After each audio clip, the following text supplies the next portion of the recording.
Hello, I'm doing a review for this book, Natives, Race and Class in the Ruins of Empire by Akala. So in this book, Akala reflects on the British Empire, the history of slavery in the West, the almost invisible yet almost concrete British class system, and what all this means for people, particularly in England today, particularly if they are not white. Although surely by default, that's just as relevant to people who are white. This book is intelligently written, well researched, blunt and shocking, humbling and humorous. What a roller coaster of emotions this book has sent me on. It's made me think very deeply about so many things, reflecting on the ever lingering legacy of racism, asking myself what it means to be white, and thinking about what it is to be alive today in Britain, how our history undoubtedly affects so much of our fibre. Natives is well researched and well written.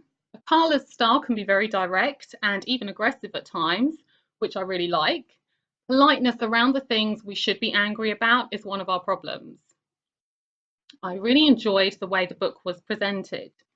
So, with Akala's personal experience and individual testimonials from people he knows, alongside the history of the UK, the West, and the wider world.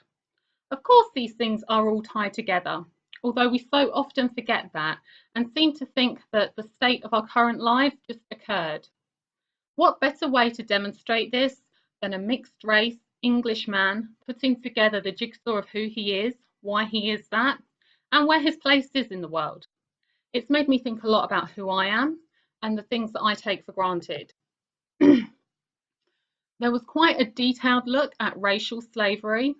There are so many excuses made and different versions of events surrounding slavery, and this book tackles many angles in one place, leaving no room for manoeuvre in excusing what is and should be accepted as inexcusable.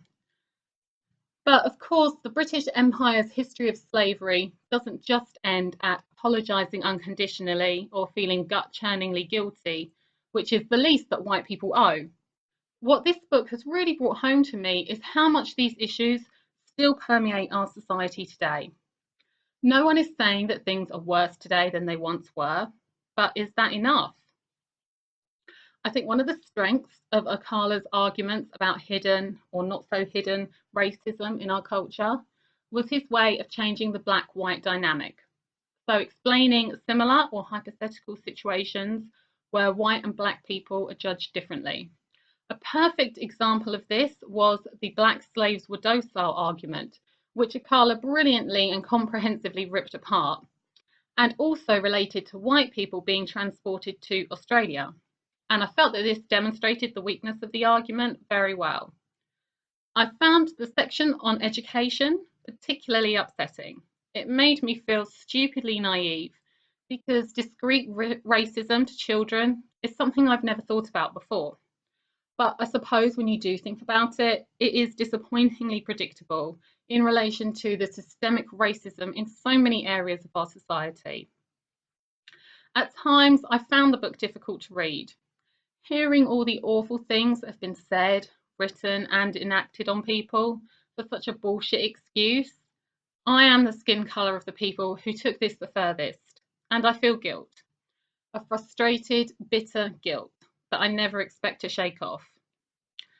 I also felt some correlation between the current day racism issues and feminism.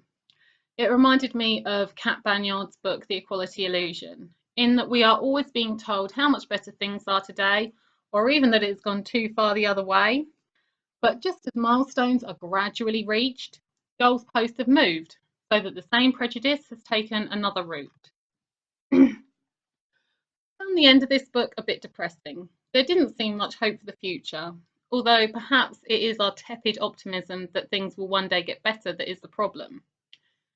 In conclusion, I thought this book, Natives, was very well written, powerfully written, bringing out strong emotions of anger and heartbreak, shock and humour. Issues were convincingly and comprehensively argued.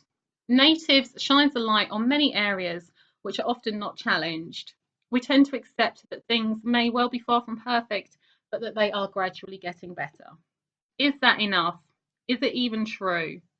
After reading this book, I was left feeling fired up that we must do more. Okay, thank you.